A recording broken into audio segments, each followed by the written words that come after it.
കാസർഗോഡ് അബ്ദുൾ ഗഫൂറിൻ്റെ കൊലപാതക കേസിലെ പ്രതി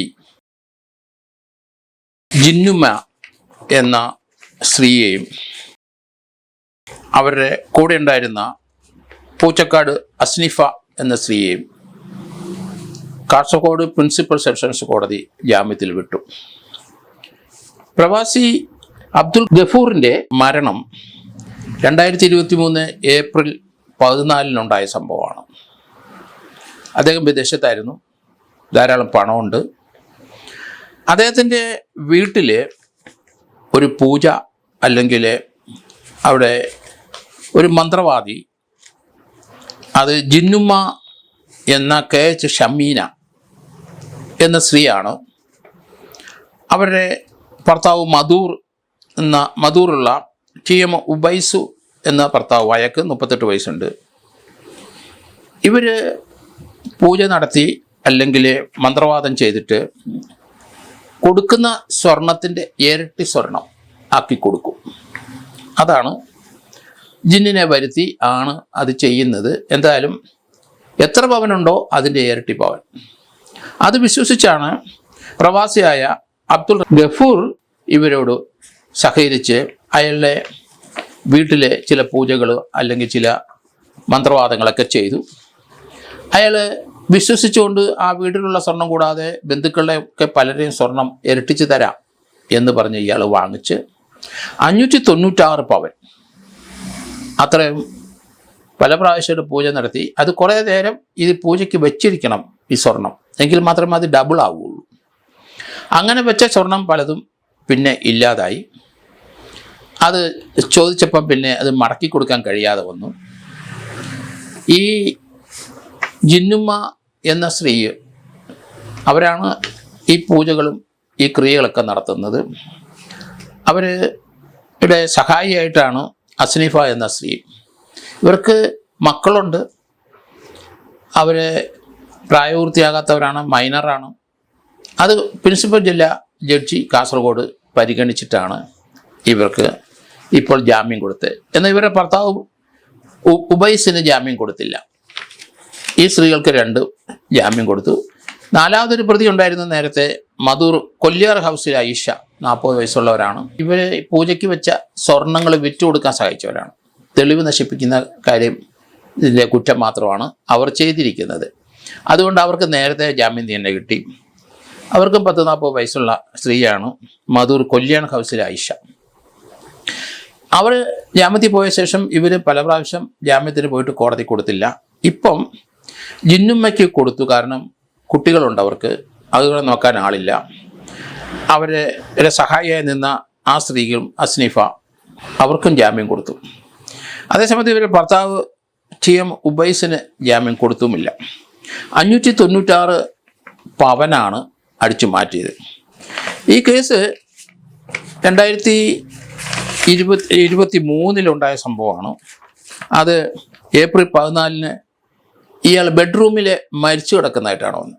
അതിനകത്ത് അന്നേരം വലിയ സംശയങ്ങളൊന്നും തോന്നിയില്ല. പ്രത്യേകിച്ച് ഈ സ്ത്രീകളുമൊക്കെ കൂടി പെട്ടെന്ന് അത് കബറടക്കി. അതിനുശേഷം കാസർഗോഡ് പോലീസ് സ്റ്റേഷനിൽ ഇയാളുടെ മകൻ പരാതി കൊടുത്തു. ബാപ്പ വാങ്ങിച്ച വീട്ടിലുണ്ടായിരുന്ന സ്വർണവും പിന്നെ പലരിൽ നിന്ന് വായ്പ വാങ്ങിച്ച സ്വർണവും എല്ലാം കൂടെ 596 പവൻ ഇതിൻ്റെ ബാധ്യത വന്നു.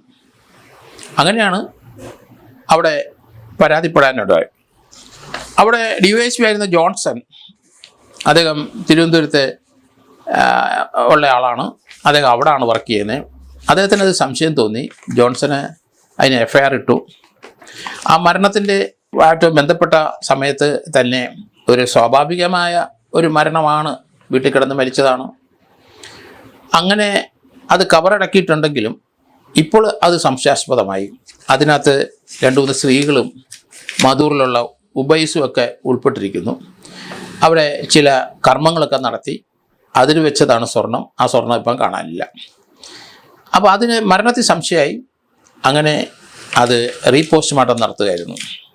അത് കബറടക്കിയ ആ ഡെഡ് ബോഡി പുറത്തെടുത്ത് പോസ്റ്റ്മോർട്ടം ചെയ്തു. അത് ശ്വാസം മുട്ടിക്കൊന്നതാണ് എന്ന് കണ്ടെത്തി. അതോടുകൂടി അത് മർഡർ കേസിലേക്ക് പോയി. അതിനകത്ത് അവിടെ വന്ന് പൂജ നടത്തിയ ആ സ്ത്രീയെ, അവരുടെ സഹായിയെ അറസ്റ്റ് ചെയ്തു, അവരുടെ ഭർത്താവിനെ അറസ്റ്റ് ചെയ്തു. 2020 ഏപ്രിൽ ഗഫൂർ എന്ന് പറയുന്ന ആൾ മുറിയിൽ മരിച്ചു കിടക്കുന്നതിൽ അസ്വാഭാവികത ഉണ്ടെന്ന് കണ്ടവരും ചിലർ പറഞ്ഞു. എന്തായാലും ആ കേസുമായിട്ട് ബന്ധപ്പെട്ട് ഡിവൈഎസ്പിയുടെ അന്വേഷണം ബഹുദൂരം മുന്നോട്ട് പോയി. ഇത് മന്ത്രവാദവുമായിട്ട് ബന്ധപ്പെട്ട ഒരു കേസായിട്ട് വന്നിരിക്കുന്നു. അങ്ങനെയാണ് ഇവരെ 4 പേരെ അറസ്റ്റ് ചെയ്തത്. അതിൻ്റെ ജാമ്യത്തിന് പല സമയം ഇവർ ശ്രമിച്ചെങ്കിലും ലാഭ്യം ലഭിച്ചില്ല. പക്ഷേ ഇപ്പം ആ പെൺകുട്ടിക്ക്, ജിന്നമ്മയ്ക്ക് കൊച്ചുകുട്ടികളുണ്ട്, അവരെ സംരക്ഷിക്കാൻ ആളില്ല, ഭർത്താവും ജയിലിലാണ്. ആ ഒരു ഗ്രൗണ്ടിലാണ് ഇപ്പം ജാമ്യം കൊടുത്തത്. ജിന്നിനെ ആവാഹിച്ച് വരുത്തി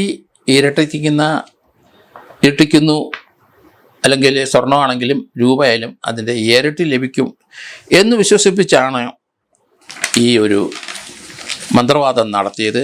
അതിനകത്ത് ഗഫൂർ വീഴുകയും ചെയ്തു. അയാൾ അതിൽ വിശ്വസിച്ചു. അങ്ങനെയാണ് ഈ കേസുമായിട്ട് ബന്ധപ്പെട്ട അറസ്റ്റും റീപോസ്റ്റ്മോർട്ടമൊക്കെ നടക്കുന്നത്. ഈ സമയത്ത് ഇയാൾ മരിക്കുന്ന സമയത്ത് ഭാര്യയും മക്കളുമൊക്കെ ബന്ധുവീട്ടിലുമായിരുന്നു. അയാൾ ഒറ്റയ്ക്കായിരുന്നു അയാളുടെ വീട്ടിലുണ്ടായിരുന്നത്. പുതുമ കളിക്കുന്നിലെ ഒരു സ്ത്രീയെയും ഭർത്താവിനെയും സംശയമുണ്ടെന്ന് മകൻ ആദ്യം തന്നെ പറഞ്ഞു. അങ്ങനെയാണ് ഇവരെ അറസ്റ്റ് ചെയ്യാൻ ഇടയായത്. എന്തായാലും കേരളത്തിലെ മന്ത്രവാദം എല്ലാ കമ്മ്യൂണിറ്റിയിലും നടക്കുന്ന ഒരു സംഭവമാണ്.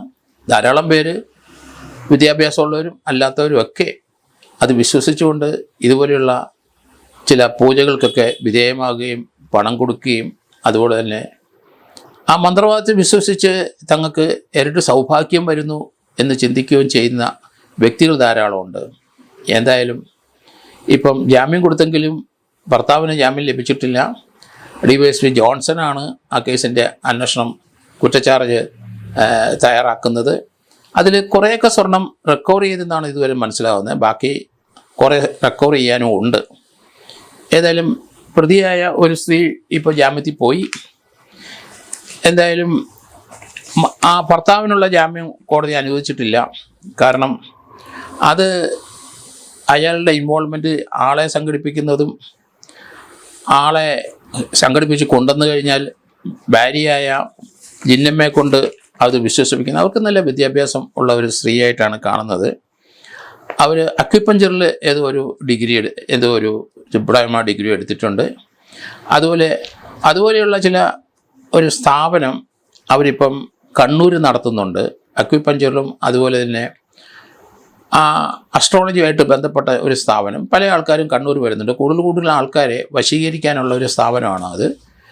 അവർ ജിന്നമ്മ എന്ന് പറയുന്ന അവർ ഈ ആൾക്കാരെ സ്വാധീനിക്കാനും അവരെ കാണാനും അവർക്ക് മിടുക്കിയായ സ്ത്രീയാണ്. ആരും വീണുപോകും എന്നാണ് പറയുന്നത്. എന്തായാലും ഗഫൂറിൻ്റെ അവരുടെ സംസാരത്തിലും അവരുടെ ഭർത്താവിൻ്റെ ആ പ്രേരണയിലും ഒക്കെ വീണുപോയി. അങ്ങനെയാണ് ആ കൊലപാതകം ഉണ്ടായത്. 596 പവനും നഷ്ടപ്പെട്ടു. കുറേയൊക്കെ പോലീസ് ഇപ്പോൾ റിക്കവർ ചെയ്തിട്ടുണ്ട്. ഏതായാലും ഇതുവരെയുള്ളവർക്കൊക്കെ കടുത്ത ശിക്ഷ കൊടുക്കേണ്ട ഒരു സമയം തന്നെയാണ്. ഏതായാലും ജോൺസൻ്റെ അന്വേഷണം ഏകദേശം പൂർത്തിയായിട്ടുണ്ട് എന്ന് കരുതുന്നു. അത് ഇപ്പം കുറ്റച്ചാർജ് കൊടുത്തിട്ടുണ്ടാവും എന്നാണ് ഞാൻ കരുതുന്നത്.